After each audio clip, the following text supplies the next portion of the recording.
All right. I want to thank everyone for being here and allowing me the opportunity to share my experience with this practicum.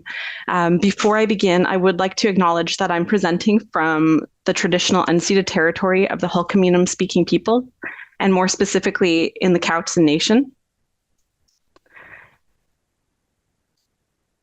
And sorry, I am struggling to change the slide on this version, so I am going to go back.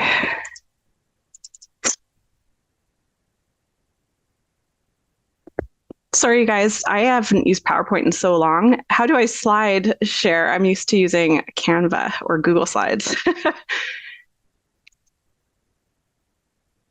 I think if you go play from beginning from that screen, it should be okay. Yeah, okay. And then sometimes I find it's either the arrow keys or clicking on. Sometimes I have to click twice to make Yeah. Okay, my arrow key wasn't working. There we go. All right. Okay, perfect. Okay, here I am. So my name is Katy Marshall, and I use she, her pronouns. And I was raised in and currently live in the Cowichan Valley with my husband, my son, and my Bernese Mountain Dog. I'm finishing my degree in public health with a focus on global health. And I was recently accepted into the University of Ottawa's Master in Education program. And I'm hoping to learn skills in evaluation, so program evaluation, and looking over data analysis and all of that, because that's what I actually learned that I loved throughout my practicum. I'm just going to hide everybody's little faces here. And I have a picture of my Bernese Mountain Dog because I have to include him in the pictures. So I have just completed my practicum placement with the Cowichan Health and Care Plan. And this is a small team with a overarching project methodology is the best way. I was trying to figure out the best way to explain it. And so what this plan is that it identifies evidence-based options to reduce hospital utilization and promote health and wellness for people in the region by involving local partners in health service planning and implementation. The Cowichan Health and Care Plan is a whole community approach to planning and delivering healthcare for priority populations in the Cowichan communities. And currently this plan is working. It is saving 18.8 beds per day at the Cowichan District Hospital, and it's progressing well towards the goal of saving 21 beds per day by the time the new hospital opens, which will be, I think, in 2027. And so how it started was the Cowichan Health and Care Plan did a health needs analysis, and they determined the priority areas in the Cowichan district. And these priority areas include obstructive pulmonary disease, which is COPD, frailty with a focus on the seniors outpatient clinic, enhanced palliative care that includes services at the Cowichan Hospice and in-home, as well as transitional care. So this data identified these priorities, and so the Cowichan Health and Care Plan was able to strategize and implement programs to alleviate the pressure on the acute care system. So my role was supporting the director, her name is Donna Joentap, and the evaluation consultant, Dr. Lena L. Sakrin, in the evaluation and analysis of the ongoing COPD program. And what the COPD program and team is it's an interdisciplinary team that includes a respiratory therapist, pharmacists, counselors, nursing staff, and it uses a collaborative approach to help people and treat people with COPD. So it focuses on not only their medical needs, but it focuses on their determinants of health as well.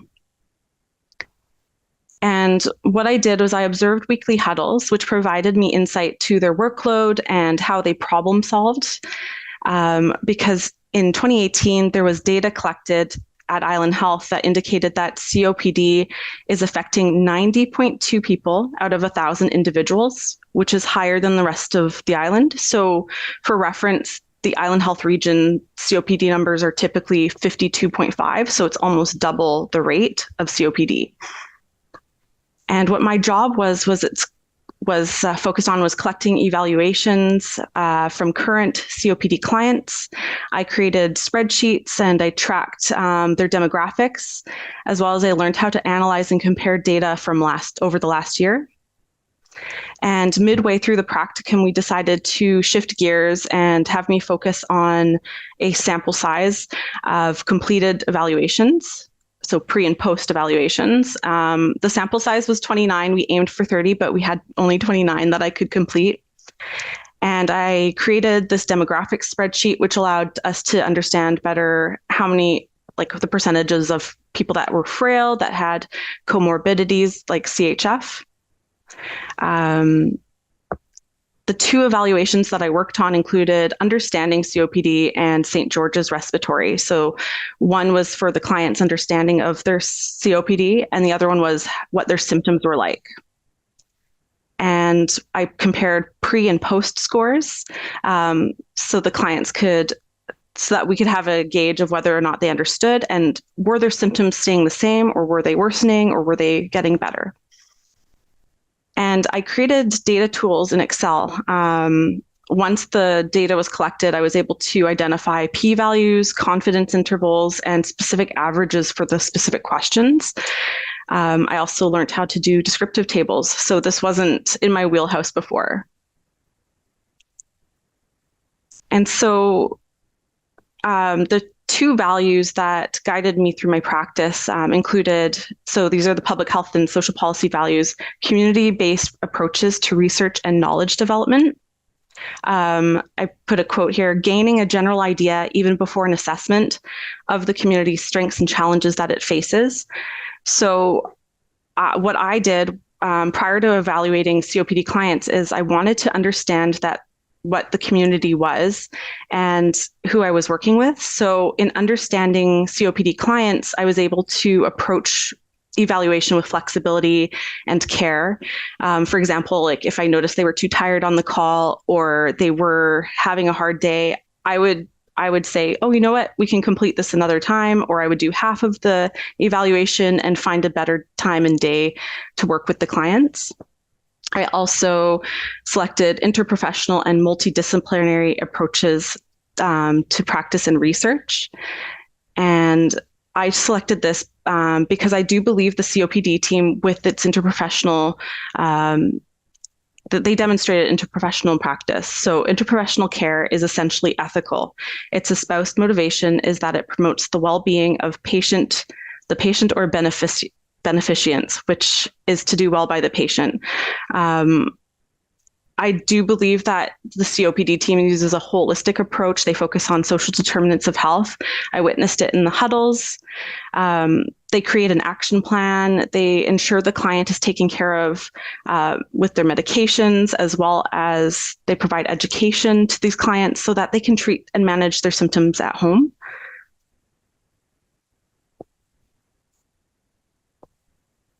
I also selected these two PHSP knowledge areas: improving the health and reducing health inequities.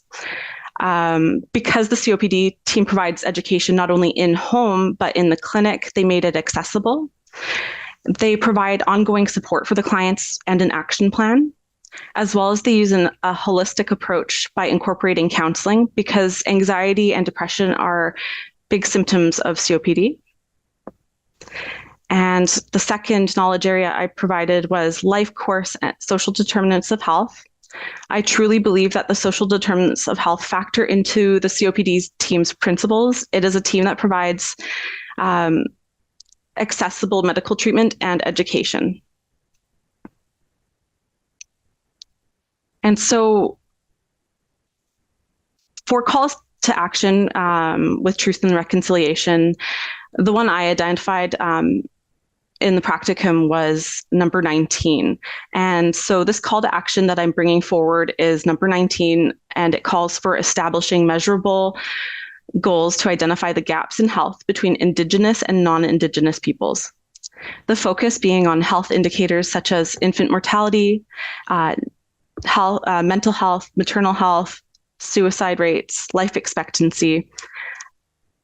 This call will ensure transparency between the community, the government, and health agencies, and it will inform decision making and provide metrics for improvements.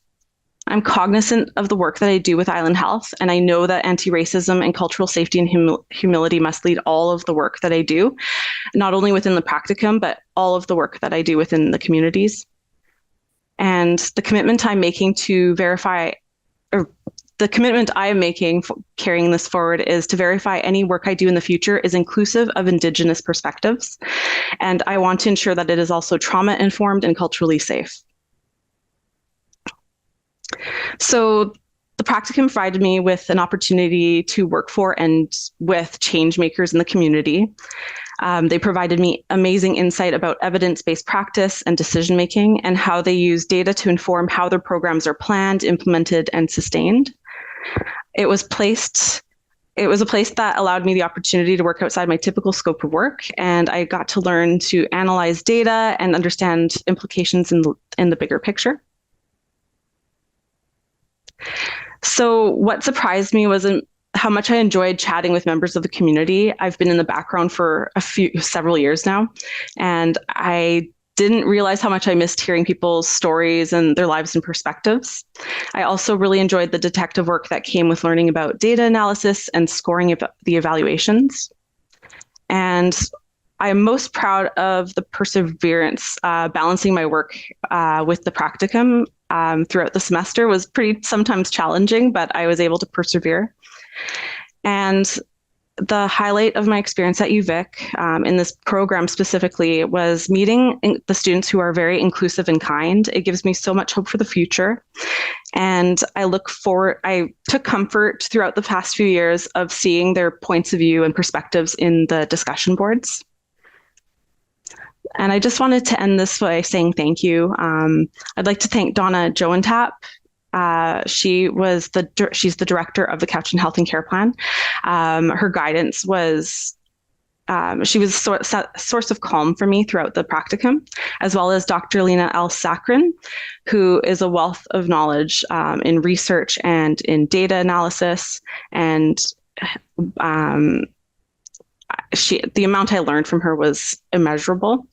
Dr. Natalie Franzen, Heather Ulmer, my practicum professors, as well as my professor for throughout the past 5 years, my parents who held down the fort with childcare, my husband who also went out of his way to make sure that I was able to finish this practicum, and all my fellow BA students. And I would like to dedicate this to my son, Kellen, who inspires me every day as he navigates the world with a sense of humor and adventure, not allowing any barriers to hold him back.